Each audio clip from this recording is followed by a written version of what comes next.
Dozvolite mi da vas sve srdačno pozdravim u ime predsjednika Crne Gore i u svoje lično ime i da izrazim zadovoljstvo što danas zajedno obilježavamo otvaranje 5. konferencije pomorskih nauka, skupa koji je već postao prepoznatljiv naučni i stručni događaj u regionu.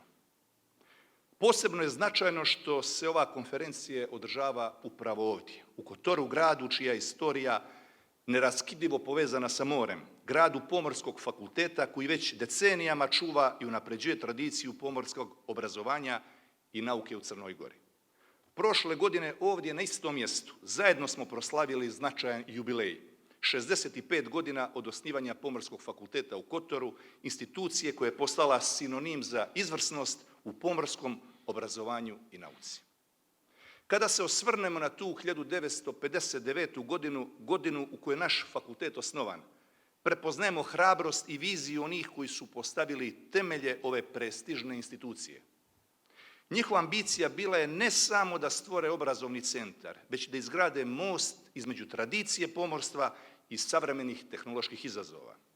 U proteklih 6,5 decenija Pomorski fakultet je izgradio reputaciju koja prevazilazi granice naše zemlje. Postao je dom za generacije studenata koji su svoje znanje ponijeli na daleka mora, gradeći karijere koje su inspirisale i ostale. Ovaj fakultet je više od obrazovne institucije. On je čuvar pomorskog identiteta, rasadnik stručnjaka i mjesto koje povezuje tradiciju i savremene tehnološke izazove savremenog pomorstva. Današnji skup potvrđuje da se ta tradicija ne samo nastavlja, već i snažno razvija. Ovdje se susreću znanje, iskustvo i inovacije. Ovo je mjesto na kojem se razgovara o sigurnosti plovidbe, digitalizaciji, održivom razvoju i svim onim temama koje određuju budućnost pomorskih nauka i industrije. Crna Gora kao pomorska država prepoznaje važnost upravo ovakvih događaja. Zato želimo da podržimo svaki napor koji vodi jačanju nauke, međunarodne saradnje i kvalitetnog obrazovanja.